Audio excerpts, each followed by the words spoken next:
अस्सलाम वालेकुम। मैं डॉक्टर सही फातला हूँ, consultant gynaecologist, cancer surgeon and fertility specialist.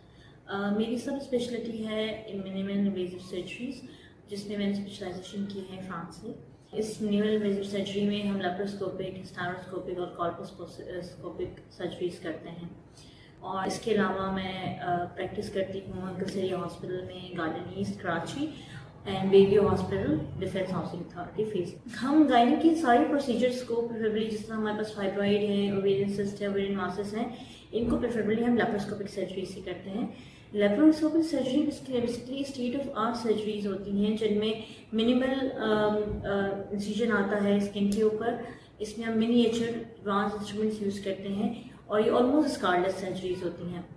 Internally भी ये ब्लडलेस सर्जरीज होती हैं, इंटरनल एडिशंस कम होती हैं, लेटर आउटकम भी बहुत अच्छा होता है। सेकेंड सर्जरी में भी आपको एब्डोमेन, बहुत वर्जिन एब्डोमेन मिलता है। सो लेप्रोस्कोपिक सर्जरीज आजकल दुनिया भर में लेप्रोस्कोपिक सर्जरी से ही हर तरह के गायनोकोलॉजिकल केसेस किए जाते हैं। वो आप सब यहाँ पे लेप्रोस्कोपी से करते हैं, जिसमें हम ट्यूब बंद करने का ऑपरेशन हो, ट्यूबल लाइगेशन हो, ट्यूबल रिकन्स्ट्रक्शन करनी हो, एक्टोपिक प्रेगनेंसी जिसमें ट्यूब में बच्चा ठहरता हो, वो प्रोसीजर करने हो, ओवेरियन सिस्ट हो, इवन के ओवेरियन मासेस जो 20 to 20 सेंटीमीटर साइज हो, वो भी मिनिएचर इंस्ट्रूमेंट के जरिए हम 1 to 2 सेंटीमीटर या मैक्सिमम 5 सेंटीमीटर स्कार से निकाल लेते हैं। इसके अलावा फाइब्रॉइड हो, स्ट्रिक्टमी हो, जिसमें यूट्रस एंड ओवरीज दोनों रिमूव होती है, वो भी वाया लेप्रोस्कोपिक हो जाती है। और टोटल एब्डोमेन स्कारलेस होता है, कोई स्कार नहीं होता एब्डोमेन के ऊपर। So it's more advance surgery than traditional laparotomy. इसके अलावा जो ट्रेडिशनल प्रोसीजर हैं, जिस तरह के कैंसर सर्जरीज हैं, ओवेरियन या इंट्रामेटल कैंसर हो जाते हैं, या कोई और एडवांस केसेस हैं, वो हम लेप्रोटमी यानी थ्रू ओपन एब्डोमेन सर्जरीज की भी करते हैं। मैं IVF और IUI करती हूँ, जिसमें हम इनफर्टिलिटी के जो कपल्स होते हैं या जो बेऔलाद कपल्स होते हैं, उनको हम आर्टिफिशियल रिप्रोडक्टिव टेक्निक के जरिए फर्टिलिटी की ट्रीटमेंट करते हैं। इसके अलावा फर्टिलिटी की डिफरेंट ट्रीटमेंट होती हैं, जो मेडिकल भी हो सकती है और इन्वेजिव प्रोसीजर्स के साथ भी की जा सकती हैं। ये सब भी किया जाता है।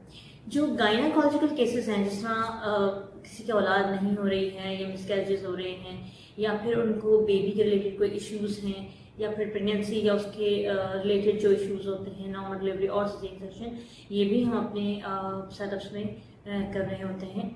प्रेगनेंसी रिलेटेड जो वेट इश्यूज हैं, जो बेसिकली कंसर्न होता है कि प्रेगनेंसी के बाद वेट लॉस नहीं होना, उनके रिलेटेड इश्यूज में, जिसमें लेप्रोस्कोपिक सर्जरीज भी शामिल हैं, कुछ मेडिकेशंस हैं, कुछ लाइफस्टाइल मॉडिफिकेशन है, उसके फ्लो चार्ट के जरिए भी हम वेट कंट्रोल करते हैं पोस्ट सर्जरी। ये एक ब्रीफ इंट्रोडक्शन था जो मैंने आपको अपने बारे में दिया। और अगर आपने मुझसे कंसल्टेशन करना हो तो आप मुझे अंकलसरिया हॉस्पिटल में या बेबी हॉस्पिटल में खुद पर्सनली विजिट भी कर सकते हैं, या जो नंबर आपका स्क्रीन पे आ रहा है उस नंबर से आप कांटेक्ट भी कर सकते हैं। अपनी रिपोर्ट्स, अपनी प्रॉब्लम्स हमसे मैसेज पर भी शेयर कर सकते हैं, हम उस पर भी रिस्पॉन्स करेंगे। So you are most welcome to attend our clinic any time you want to. Thank you so much.